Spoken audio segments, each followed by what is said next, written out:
Всем привет! Друзья мои, мира вам и крепкого здоровья! Сегодня у нас вареники с адыгейским сыром. Тесто нежнейшее. Нежный адыгейский сыр, слегка соленый. Это очень вкусно. Я вам настоятельно рекомендую приготовить вареники с адыгейским сыром. Если бы мне передать вам этот запах и вкус, это так вкусно, вкуснятина. Поехали готовить. Давайте приступим. Друзья мои, я буду заводить тесто на полкилограмма муки. И для этого количества теста мне понадобится 650-700 грамм адыгейского сыра. Адыгейский сыр я сама готовлю. Вот посмотрите, адыгейский сыр должен иметь вот такую упругую, плотную структуру. Это все, что касается снаружи. Внутри адыгейский сыр очень мягкий и нежный. Лучше всего крошить его на вареники. Вот так, с помощью вилочки. Вот так, видите? Я обычно даже немножечко его подмораживаю в морозилке, и он еще легче крошится. А на терке не делайте, это хуже.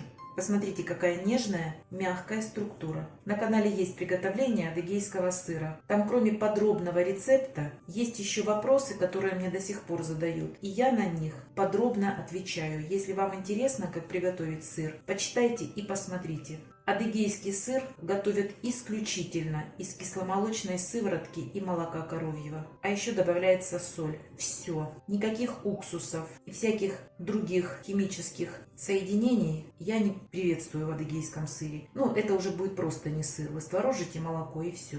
И вот такая у нас получается крошка. Сейчас весь натру и дальше покажу, что будем делать. Продолжаем, друзья мои. Добавляю желток одного яйца. Можно и 2 добавить, лишним не будет. И все хорошо перемешаю. Вареники с адыгейским сыром необходимо присолить. Но так как адыгейский сыр готовлю я сама, я его достаточно солю. И поэтому соли мне здесь достаточно. А вообще-то на 600 грамм адыгейского сыра, если вы купили его и он не соленый, 4 грамма соли будет достаточно. И эту массу надо хорошо перемешать. Белок не добавляйте, потому что когда вы будете варить вареники, белок схватится, они будут жестковатые. Все, накрою и уберу в холодильник. Сейчас будем готовить тесто. Тесто будет заварное. 500 грамм муки, 1 яйцо и 8 грамм соли. Здесь чайная ложка без верха. Яйцо с солью перемешаю, чтобы соль растворилась. Делаю вороночку, выливаю яйцо.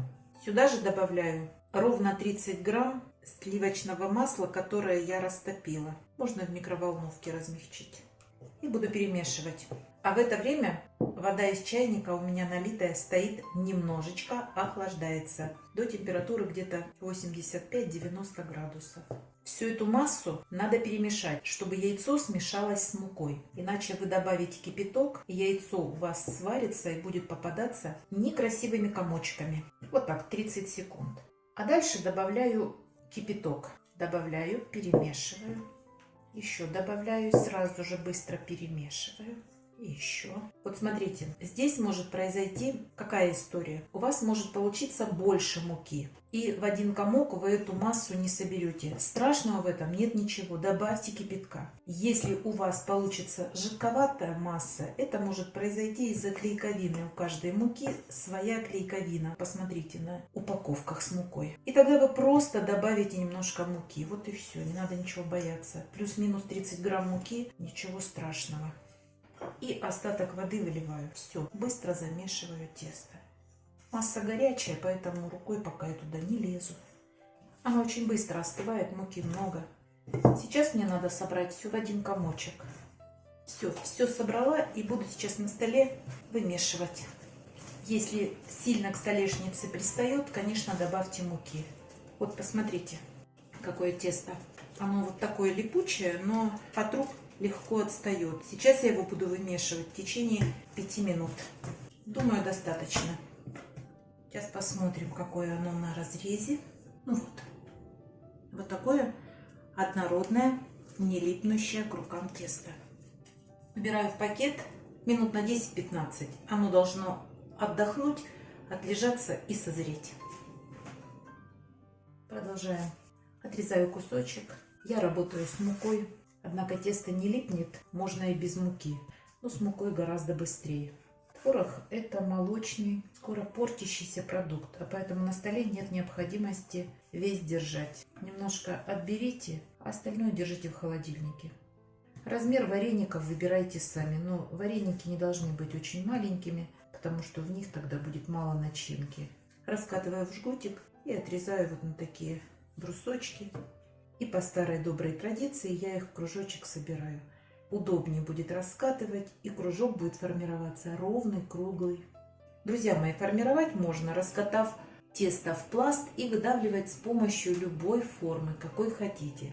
Я готовлю так, мне так удобнее. Раскатываю в диаметр 5 сантиметров, а толщина 2 миллиметра. Вареники с адыгейским сыром и тесто со сливочным маслом получаются очень нежными и мягкими. Если вы тоньше раскатаете, они при варке будут рваться, потому что тесто достаточно нежное. И поверьте мне, вот такое толстое тесто абсолютно не будет чувствоваться. Они будут очень мягкими, вкусными и нежными. Поэтому раскатывайте в толщину 2 миллиметра. Выкладываем на столешницу, и низ – это будет середина. Как правило, пока вы эти раскатываете, здесь уже начинает работать клейковина, и вот здесь они уже липкие. Поэтому сюда и необходимо закладывать начинку. И начните формировать с тех, которые вы раскатали первыми. Обычно я так не делаю, но сейчас я вначале несколько штук наполню начинкой, а потом покажу, как я защипываю их, чтобы это быстрее и больше штук показать. Ну вот сейчас 5 штук. Выкладывайте, чтобы они смогли закрыться, не натягивая их. Начинки не должно быть мало, ну и много, чтобы вареник трещал по швам, тоже не накладывайте. А дальше все как обычно, не натягиваем, просто соединяем края, серединку и края. Как видите, нам ничего не мешает защипнуть. Защипывайте на самом краю и делайте очень тонкий вот такой гребешок. Чем тоньше здесь будет тесто, тем будут они вкуснее, потому что я буду вареники с адыгейским сыром делать вот такими фигурными. А поэтому, чем тоньше тесто, тем тоньше получится вот эта вся, как я ее называю, корона. Вот так подворачивайте и зажимайте. Еще раз и зажимайте. Подвернули и прижали, подвернули и прижали. Прижимайте, чтобы как можно тоньше была вот эта часть теста. И тогда они, когда сварятся, останутся нежными и не будет чувствоваться толстый участок теста. Вот, не натягивая здесь и здесь. И начинаем собирать. Если вы будете натягивать тесто, они у вас при варке станут некрасивыми. И вот так. Сейчас я продолжу готовить, а потом покажу, сколько получилось вареников из этого количества продуктов. Получилось 114 штук. Сейчас вот эти сварю и покажу вам, какая это вкуснятина. А вы, друзья, не забывайте подписываться на наш с Петровичем канал. Пока-пока!